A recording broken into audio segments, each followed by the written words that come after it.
नमस्ते। आज हम फॉरएवर लिविंग प्रोडक्ट्स के बिजनेस ब्लूप्रिंट को समझने की कोशिश करेंगे। आखिर इसमें असल में काम क्या करना होता है, चलिए एक सोर्स के आधार पर इसे जानते हैं। तो हाँ, सबसे बड़ा सवाल यही है कि भाई आखिर इसमें असली काम है क्या। चलिए सीधे इसी सवाल का जवाब ढूंढते हैं। तो सबसे पहले सोर्स एक बहुत जरूरी फर्क बताता है। देखिए, ये कोई नौकरी नहीं है, ये एक बिजनेस है। और इसका मतलब सीधा है, यहां कोई फिक्स्ड सैलरी नहीं मिलेगी। जो भी इनकम होगी वो कमीशन पर बेस्ड होगी। और हां, इसे शुरू करने के लिए एक इन्वेस्टमेंट भी लगेगा। तो सवाल उठता है कि ये इन्वेस्टमेंट है कितना, मतलब शुरुआत करने के लिए क्या कीमत चुकानी पड़ती है। चलिए इसे समझते हैं।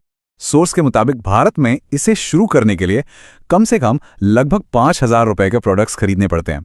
और ये पैसा सीधा कंपनी को जाता है, किसी और को नहीं। अच्छा, तो ये 5,000 रुपए क्यों? सोर्स के अनुसार ये सिर्फ एक एंट्री फीस नहीं है, ये असल में कंपनी का एक नियम है, एक तरह का फिल्टर, जो सिर्फ उन लोगों को अंदर आने देता है जो बिजनेस को लेकर वाकई में सीरियस हैं। क्योंकि सीधी सी बात है, बिजनेस फ्री में नहीं होता। ठीक है, मान लिया कि इन्वेस्टमेंट कर दिया। अब आगे क्या, काम क्या करना है? तो देखिए, ये बिजनेस जो है वो 2 मेन पिलर्स या कह लीजिए स्तंभों पर खड़ा है। तो पहला पिलर है प्रोडक्ट्स बेचना, मतलब कंपनी के जो प्रोडक्ट्स हैं उन्हें उन कस्टमर्स तक पहुंचाना जिन्हें उनकी जरूरत है। और दूसरा पिलर है इस बिजनेस के मौके को ही बेचना, यानी दूसरे लोगों को अपने साथ जोड़ना जो अपना खुद का काम शुरू करना चाहते हैं। और सोर्स इसी दूसरे पिलर पर बहुत जोर देता है, मतलब दूसरों को अपने साथ बिजनेस में शामिल करने का जो अधिकार है ना, यही इस मॉडल को किसी भी ट्रेडिशनल फ्रेंचाइजी से बिल्कुल अलग बना देता है। इसे समझने के लिए एक बड़ा अच्छा उदाहरण दिया गया है। सोचिए, एक अमूल की फ्रेंचाइजी है, उसका मालिक दूध, दही, मक्खन ये सब तो बेच सकता है ना? पर क्या वो किसी और को नई अमूल फ्रेंचाइजी बेच सकता है? नहीं। वहीं एक एफएलपी बिजनेस ओनर प्रोडक्ट्स तो बेच ही सकता है, साथ ही वो दूसरों को भी अपने साथ बिजनेस करने का मौका दे सकता है। यही है सबसे बड़ा फर्क। लेकिन रुकिए, ये काम घर घर जाकर दरवाजे खटखटाने वाला नहीं है, बिल्कुल नहीं। इसका पूरा का पूरा फोकस एकदम मॉडर्न 100% ऑनलाइन मार्केटिंग के तरीकों पर है।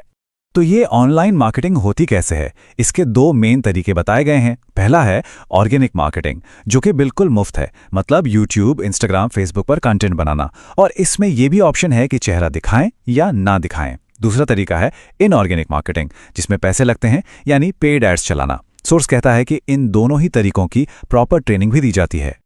चलिए अब जरा कंपनी की पॉलिसीज और सेफ्टी मेजर्स की बात करते हैं। मतलब जो कुछ भी बताया जा रहा है, क्या वो ऑफिशियल है और इसमें क्या कोई गारंटी भी है? एक सवाल जो अक्सर मन में आता है वो ये है कि क्या सच में सिर्फ 5,000 के इन्वेस्टमेंट से टीम बनाने जैसे सारे बिजनेस राइट्स मिल जाते हैं? क्या ये ऑफिशियल है? तो इस पर सोर्स सीधे कंपनी की पॉलिसी का हवाला देता है, और वो पॉलिसी एकदम साफ है। पॉलिसी कहती है, कोई भी व्यक्ति जो 5,000 रुपए के प्रोडक्ट्स खरीदता है और अपना केवाईसी पूरा कर लेता है, उसे स्पॉन्सर करने की, यानी टीम में लोगों को जोड़ने की अनुमति है। तो जवाब है हाँ।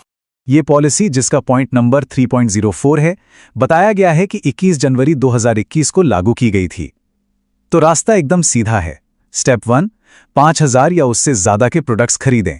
स्टेप 2, अपना केवाईसी वेरिफिकेशन पूरा करें, और नतीजा, आपको स्पॉन्सर करने का अधिकार मिल जाता है। लेकिन एक और बड़ा सवाल, रिस्क कितना है? मान लीजिए किसी ने पैसे लगा दिए और फिर उसे लगा कि भाई ये बिजनेस मेरे लिए नहीं है, तब क्या होगा?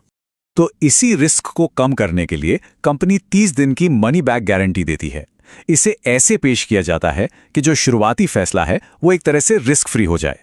हाँ, लेकिन यहां एक बहुत जरूरी बात है जिसे समझना होगा। इस गारंटी की कुछ शर्तें हैं। पहली और सबसे बड़ी शर्त ये कि प्रोडक्ट्स इस्तेमाल किए हुए नहीं होने चाहिए। और दूसरी, एक चेतावनी भी दी गई है। सोर्स साफ कहता है कि ये रास्ता उन लोगों के लिए बिल्कुल नहीं है जो फाइनेंशियल सर्वाइवल मोड में है, मतलब जिन्हें तुरंत एक स्थिर इनकम की सख्त जरूरत है। तो आखिर में ये पूरा विश्लेषण हमें कहां लेकर आता है? बात यह है कि हां, पैसों का एक इन्वेस्टमेंट तो है, वो जरूरी है, लेकिन जो असली इन्वेस्टमेंट है वो है एक मजबूत लॉन्ग टर्म बिजनेस वाली सोच का। इसे शुरू करने का फैसला किसी शॉर्ट टर्म ट्रायल के तौर पर नहीं, बल्कि इसी मजबूत सोच के साथ लिया जाना चाहिए।